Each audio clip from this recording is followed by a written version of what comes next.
A medida que el deterioro cognitivo de Donald Trump avanza, es menos consciente de muchas cosas. Pero una de las cosas de las que sí está muy consciente es de que su índice de aprobación está por los suelos. Él sabe que su agenda doméstica es la menos popular en toda la historia de los presidentes. Y también está seguro de que el escándalo de Jeffrey Epstein ya no va a desaparecer. Él siente que está contra la pared y, como nosotros ya sabemos, cada vez que Donald Trump se sienta acorralado, lo que hace es desquitarse en Truth Social, ya saben, la red social privada de Donald Trump. Ahí Donald Trump arremetió contra su blanco favorito, los medios de comunicación. Ahora, antes de mostrarte esta amenaza de Donald Trump hacia los medios de comunicación y los presentadores liberales, quiero empezar por alguien que lo enfurece perpetuamente, y esta es Rachel Maddow. Mira el clip, por favor. Trump isn't announcing any firings, right? Everybody just gets to be an ambassador to something when they get pushed out in this term. But in the military and national security part of the US government, if you watch what they're actually doing, it is really starting to look like mass firings of everyone with any kind of standing, everyone of consequence. I mean, Trump's people didn't just fire all of the senior lawyers in the US military. They fired or pushed out the chairman of the Joint Chiefs of Staff, the Chief of Staff of the Air Force, the Second in Command of the Air Force, the Commandant of the Coast Guard, the Chief of Naval Operations, the Deputy Head of the NSA, the Head of the NSA and the Head of Cyber Command, the Chair of the National Intelligence Council. Now, just recently on Friday, they fired the Head of the Defense Intelligence Agency, the Chief of the U.S. Navy Reserve, and also the Head of the Navy SEALs. The SEAL officer who oversees Naval Special Warfare Command, the former commander of SEAL Team 8, all fired. How come? And this comes on top of the evisceration of the National Security Division of the Department of Justice and the wholesale reassignment or removal of the FBI's National Security Core operations. And so how do you cover that, right? You could try to follow the ball on any one of those firings or reassignments or unit shutdowns. Right? Oh, what did Trump say about why that person needed to be fired?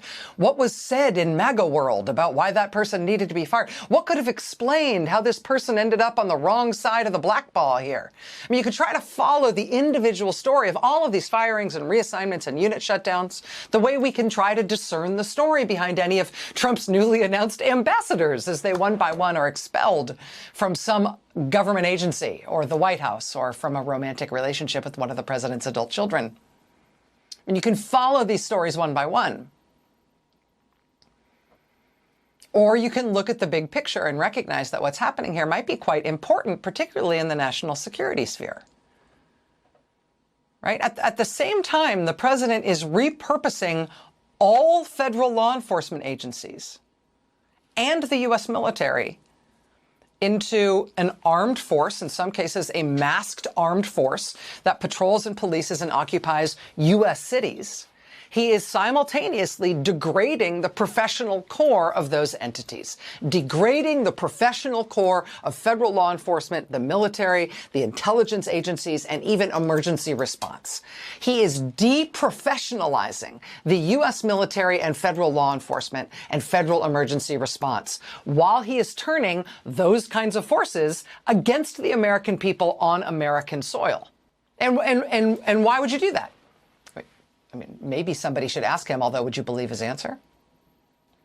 I can say if this were happening in any other country, what we would know instinctively was that the reason a leader would do something like that is because that leader wants to use those forces differently than what they've been trained for, differently than what they've been used for before.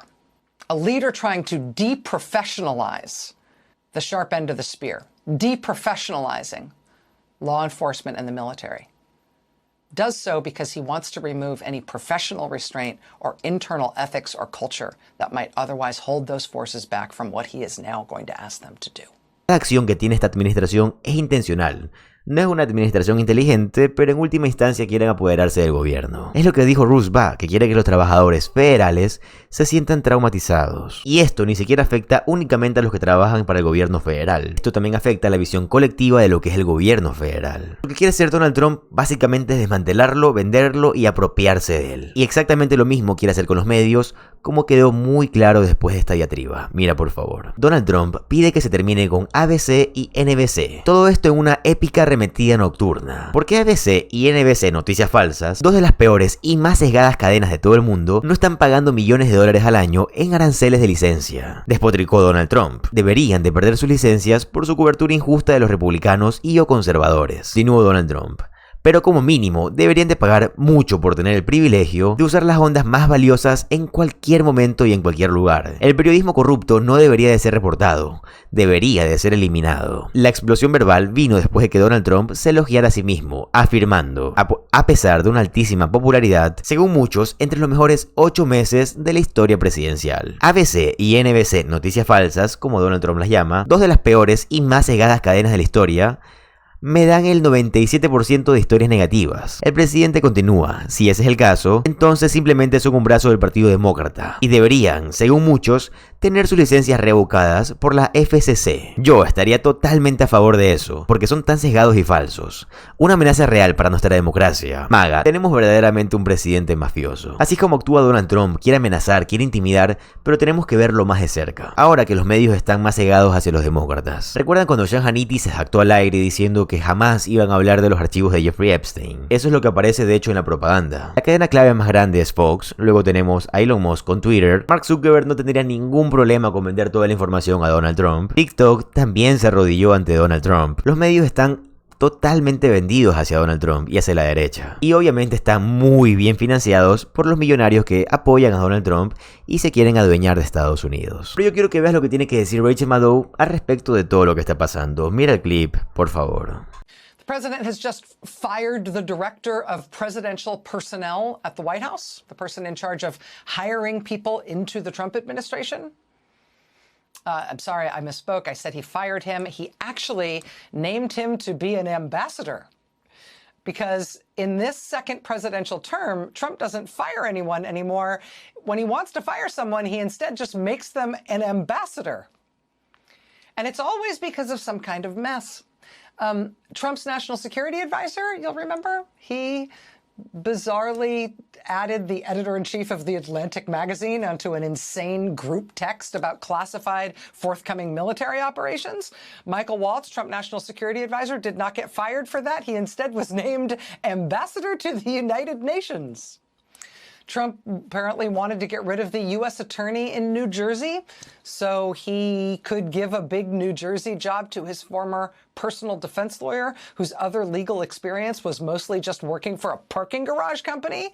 Well, okay, in that case, you're going to need to get rid of the existing U.S. attorney in New Jersey. So voila, that existing U.S. attorney in New Jersey will now be the ambassador to Namibia. Sure, why not? The president's son, Donald Trump Jr., appears to be no longer dating the Fox News personality Kimberly Guilfoyle. Well, congratulations, Kimberly Guilfoyle. That means it's time for you to be named ambassador to Greece. The president's inexplicable IRS commissioner choice, Billy Long, a professional cattle auctioneer by trade, he astonishingly got confirmed by the United States Senate to lead the IRS, whereupon he arrived at the IRS and there was a sudden widespread revelation, oh my God, this man cannot lead the IRS. So now, voila, Billy Long is named the new ambassador to Iceland. This is what happens. You don't get fired. You become the ambassador to some country that doesn't deserve it. And now we have this latest one, Sergio Gore, the head of presidential personnel at the White House. He is credited by the administration with vetting and hiring something like 4,000 people into this administration. And boy, have they vetted and picked some winners. We don't know why Sergio Gore has suddenly been pushed out as the White House personnel director. They've announced that he's going to be ambassador to India now for some reason, but this follows a bizarre series of reports in the right-wing pro-Trump tabloid, The New York Post. Reports in which the Post claimed that Sergio Gore's real name was Sergio Gorokovsky, that he claimed to have been born in Malta, but that he had not actually been born in Malta. He had been born in Soviet Uzbekistan. And, again, the New York Post claiming that while Mr. Gore himself was supposedly responsible for background checks and security checks on all hires into the Trump administration, the Post reported that he himself for months had refused to fill out the paperwork to allow a background check on himself. which meant that he had only been able to get, reportedly, a temporary security clearance, and then that reportedly had expired. After the New York Post published its report on Mr. Gore in June, they said he finally did submit his SF-86 form to start his background check months late.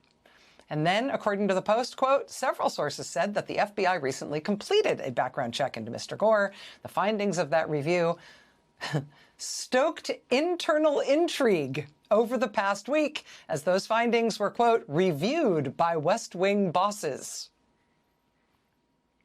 And now he's been fired. I'm sorry, I mean, named ambassador. Creo que en un momento en el que Donald Trump quería desesperadamente enfatizar su deseo de competencia en todo el gobierno y de que íbamos a deshacernos del DEI y que esto iba a ser una meritocracia. Realmente deberíamos de centrarnos a hablar de qué tan incapaces son los miembros de la administración Trump para llevar a cabo todas estas promesas, pues nunca cumplen con nada de lo que dicen. La verdad, si ustedes han estado atentos a los videos que subo, pueden ver con pruebas que no cumplen con absolutamente nada de lo que prometen. Pero bueno, yo cumplí con mi misión, que es informarte como lo hago absolutamente todos los días. Como siempre te digo, para mí lo más importante es tu opinión y me encantaría que la dejes en los comentarios. Además, si te gusta el contenido de política estadounidense, te va a encantar suscribirte al canal, ya que subo videos todos los días. Mi nombre es José Alvarado, soy economista y estoy comprometido a informarte diariamente. Nos vemos en el siguiente video. Adiós.